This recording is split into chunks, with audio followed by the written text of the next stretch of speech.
Tradition, honor, tag team chemistry, and years of pure history. Boy oh boy, is 2019 a great time to be a wrestling fan, as we once again have the return of a time-honored tradition presented by the National Wrestling Alliance and Ring of Honor. It is the Crockett Cup. Hello everybody, I'm just a simple man, and my name is Noah Foster, and today we are going to do some simple predictions on tonight's Crockett Cup. For those of you who don't know, the Crockett Cup is a time-honored tradition. I believe it's the fourth one I remember now, and it is a 8-team tag tournament this time, along with the traditional titles represented by the NWA being defended. The NWA Women's Championship, the NWA National Championship, and the NWA World Heavyweight Championship, aka the 10 pounds of gold. With that, why don't we get right into our bracket this year? And this bracket is very interesting as it culminates participants from Ring of Honor, the National Wrestling Alliance, New Japan Pro Wrestling, and CMLL, all who seem to be pretty much in partnership here, which really is a special thing.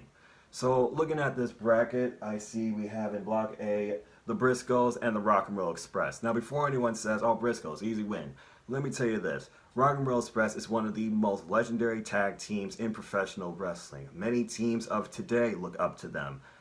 Even Dean Ambrose, in one interview, says he looked up to the Rock and Roll Express. So I'm not going to just toss them aside and say that the Briscoes are going to win this easily.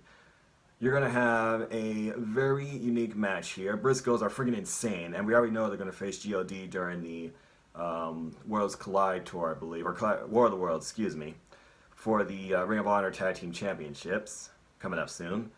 But as far as this match goes, oh man, if Toru Yano can freaking beat the GOD, I believe that Rock and Roll Express can beat the Briscoes. I'm going to say that the Rock and Roll Express moves on here.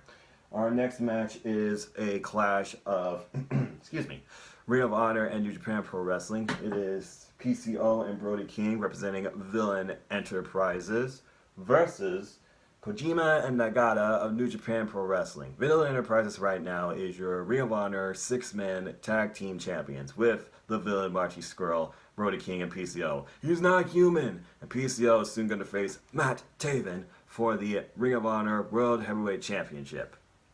So looking at this match and figured about, I already got Rock and Roll Express moving on.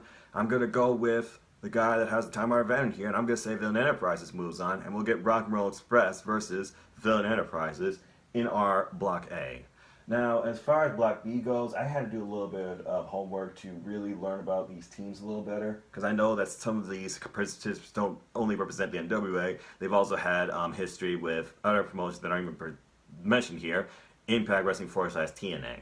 Which is why you look at Flip and Bandito representing Lifeblood, the newest faction brought to Ring of Honor, thank you Juice Robinson, versus Stunka, and I'm sorry if I'm butchering that name, and Maya Jr. One of these people they are retaining, but the other one is a time-honored legend and former NWA Tag Team Champion.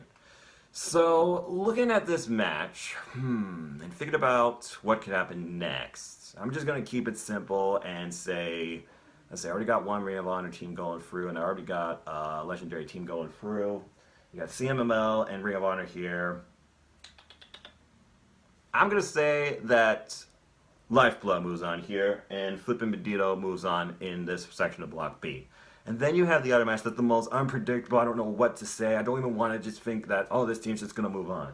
You got Jax and Crimson, again, accomplished tag team specialists. Crimson, former wrestler of, I believe, TNA.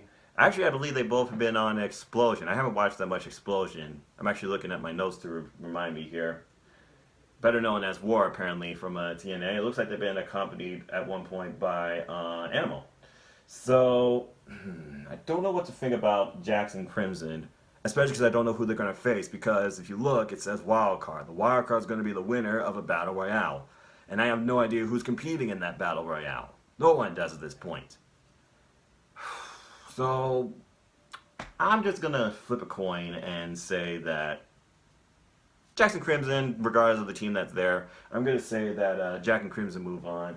And then we got our semifinals, because remember, the whole Crockett Cup is happening tonight, the entire show worth. I'm I'm going to say, let's see, I got Flippin' Bandito versus Jack and Crimson in Block B. Let's see.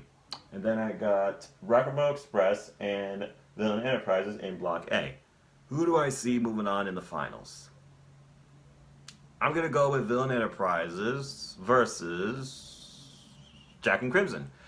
I think that's going to be our final match of this tournament, and I'm going to say right now, because they're just newly formatted, and we already seen how far they've come. They're the Ring of Honor 6-man World Tag Team Champs. I don't think Matt Taman's going to get involved, or the Kingdom, to ruin this. Now that I think about it, the Kingdom could actually get into this, I wonder. But regardless, I'm going to say your overall winners of this year's Crockett Cup is Villain Enterprises.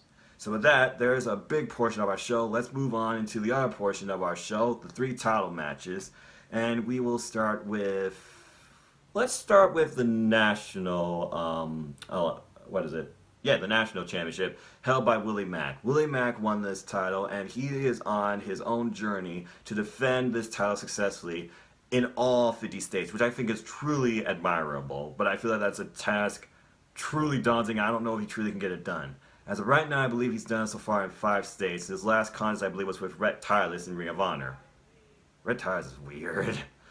So he's facing Colt Cabana. And Colt Cabana recently faced Nick Aldis for the 10 pounds of gold at Masters of the Craft in Columbus, Ohio. And lost due to DQ. DQ. But anyway, I don't think Colt Cabana is going to win here. I'm sorry. I feel like Willie Mack's going to continue to hold the title here. And this will be number 6, I believe, in his pursuit of defending it in all 50 states. 44 more to go. I believe he's going to hold on to the title. It's going to be a fun match. I'm sure we'll get Superman, Big Apple, Cubs win. But Willie Mack is truly an incredible athlete. He wrestles in Impact Wrestling. He wrestled back at Lucha Underground. I've seen this guy's growth. And I feel like he truly does care about this title, making it prestigious. And I feel like he's going to continue to do that under all circumstances. I see Willie Mack retaining. So following this, we move on now into a very unique setup.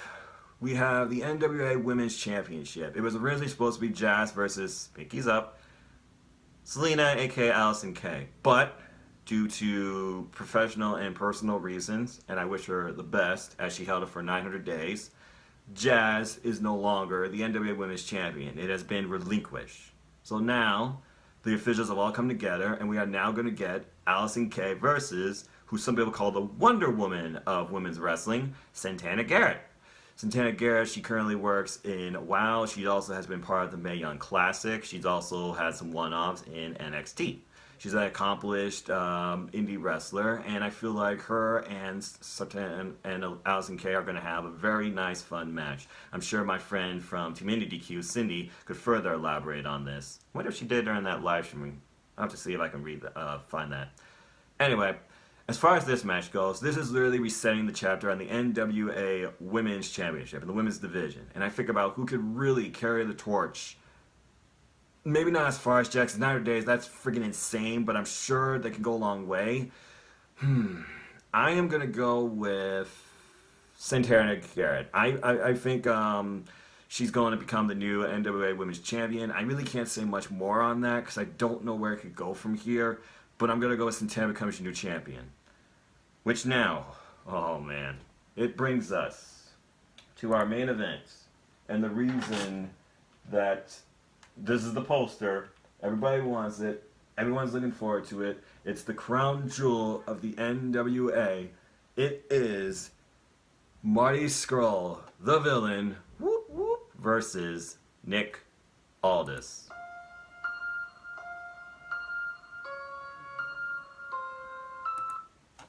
I'm sorry, I had to do that. Okay, let's think about this. So this all started, as far as this build to the Crockett Cup goes, back when Nick Aldis introduced that the Crockett Cup was coming back. He also said he wanted to participate in it. Who was his partner going to be? His, well, really you could say like best friend, running mate, and wrestling for life, the villain Marty Scurll. So Marty Scurll says he cannot wait and feels honored to be with him in the ring. But then, curveball, and this surprise please comment, I love his expression. For the NWA World Heavyweight Championship, he challenged Nick Aldis for the NWA World Heavyweight Championship. Now, Nick Aldis is all about proving that he is the best champion ever. and he says no. He never says no to any challenge. But this is like his brother. This is like his best friend. And they honorably accept. He says, you got your match. What's interesting, though, is this was set up prior to the G1 Supercard, where Marty Scurll cashed in his opportunity in a triple threat ladder match against Matt Taven and the champ at the time, Jay Lethal, for the Ring of Honor World Heavyweight Championship. And we all saw how that ended, unfortunately. Matt Taven and that Kingdom Come. Dang it, Cindy and Chris. So following that, he was just purely angry and wanted to take on Nick for the title now. But Nick says, I'm not facing you now under these circumstances. You're not ready. If I'm going to face you, I want you to be 100% focused. Again, you do not want to drive a match on emotion, because if you go off emotion, you're likely to fail. So following this, we get some angles built between them, and both men basically picking at each other, saying, I'm the better person. Deep down, you know it. But there's also a third key factor that could play in here. That magnificent specimen, as Ian Riccaboni calls it, Camilla Kane, a.k.a. Camille. She is basically the insurance policy to Nick Aldis's title. Now, Nick Aldis, he's already had multiple defenses ever since regaining the title back from Cody Rhodes at NWA 70th anniversary after he lost it to Cody at All In. And Camille has played a factor. She really has. Now, he's defended that title against the likes of Jack Hager, aka the former Jack Swagger, at WrestleCon. He's defended against Flip Gordon. He's defended it against PJ Black. He even recently defended it against Colt Cabana at Masters of the Craft. The last closing angle we got ended up with Marty Scurll wishboning Nick Aldis' fingers and holding the title up high. Is this going to be the picture we're going to see at the end of the night at the Crockett Cup? I had to think about this. If you look at the last being the Elite, they made a call to a dead friend. Marty Scurll says, all my friends are dead. We don't know how much longer Marty Scurll's contract is going to go up. We don't even know if he's going to renew. But he recently formed this enterprise, Villain Enterprises, and they're the Ring of Honor 6-man tag champs. PCO, he's going after Matt Taven for the title. I don't know what's next for Brody King. Maybe he'll go after Jeff Cobb at some point for Ring of Honor TV Championship. And Marty Scurll has not had a major... He's never culminated to make it to the top.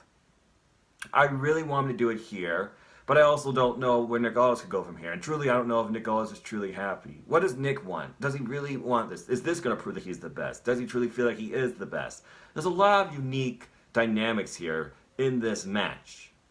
But I've been rambling on for too long. I'm sorry. I gotta pick a winner. I am gonna say that Marty Scurll wins and becomes the new NWA World Heavyweight Championship. Simple as that. I'm sure that these two are gonna face each other again. I'm sure Camille's somehow gonna be involved. I don't think she's gonna be the reason for the outcome. I can honestly see her being booted away from ringside. But I really feel like Marty Scurll needs this win. And I feel like he'd do a lot with this. And I feel like this is not the only time these two are going to face each other. So I'm going with Marty Scurll for the win. Simple as that. With that, those conclude my simple predictions for this year's Crockett Cup. It's sure to be a fun, time-honored wrestling show. It's a time-honored tradition. We're going to see a lot of great tag team chemistry, a lot of great matches. I don't sense a match is going to disappoint us at all. And now that I think about it, I think the wild card could be the Kingdom, and I'm just going to say that right now. Because it could come down to Kingdom versus Villain Enterprises. But I stick with my original instincts on who I think is going to be in the finals and who's going to win.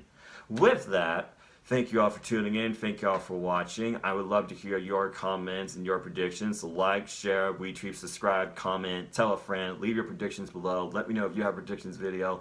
Go check out Busted Open Radio. Go check out the interviews that Bully Ray and the correspondents have had with both the champ and the challenger. They're really great stuff. Go check out the NWA's YouTube channel for all the build and all the talk about this event and other matches that all of the champs have had up to this point, including Jazz's last match, I believe, with Heather Moore in Hollywood Wrestling. But with that, also, just, support No DQ. They're the reasons I really got into YouTube. Go buy a shirt, nudie.com/shirts. Go check out Jeff Meacham Talk Wrestling. I'm sure he's going to have a lot to say about this, too, because he respects the NWA as well. And I believe his live stream even disclosed his thoughts on this, too. But with that said, check out the YouTube channel here, NoDQ.com, Aaron Riff. That's where you'll find NoDQ.com and Talk Wrestling in its entirety. But if you want to follow me, you can look me up on Twitter, NoDQ.com/Noah. It takes you to my Twitter page. And I'll talk to you anything wrestling because I'm just a simple man and a lifelong fan of wrestling. And I look forward to May because there's a lot of great wrestling coming up. I might be going to an independent wrestling show, support local independent wrestling folks, for Extreme Chaos Wrestling. I look forward to AEW's first show, Double or Nothing, which I will be doing predictions with Team EDQ on. Coming for your title, Chris, and I look forward to doing that with you, Cindy. I also am looking forward to, of course, WWE events that are controversial, if you could say that. So Money in the Bank will obviously be on my to watch as well. I look forward to where Impact Wrestling goes from here. I will be watching Rebellion when I can too. Hashtag spoiler free. And I always got my weekly agenda of Raw, SmackDown Live, 205 Live, NXT, NXT UK, New Japan Pro Wrestling, and Ring of Honor, and Impact Wrestling. And I will look forward to watching Best of the Super Juniors. I really don't know if I will have time to do a predictions vid on that either. But if you want more stuff on wrestling from this channel, subscribe and tell others to find me at youtube.com/users/NoahFoster210, because this channel is where I use my predictions outside WWE pay-per-views for. I do monthly WrestleCrate unboxings, and I also do a weekly series called 205 Live Matters that focuses on the Cruiserweight division and 205 Live every week, sometimes by myself, sometimes with friends. You never know. And with that, as I always like to close, support your wrestling outlets both big and small, and let's keep growing this wrestling community together. Simple as that. With that, I hope y'all enjoyed this video. I hope y'all have a tremendous weekend. We got 2 great wrestling shows, the Crockett Cup tonight and Impact Rebellion tomorrow. And I did do predictions on that as well, so if you want to go check those out, feel free to. They're right here on this channel as well. I hope you all enjoyed the video. I hope you all enjoy your weekend, enjoy time with your families, enjoy wrestling. And with that, it's actually broad daylight here. So have a nice day.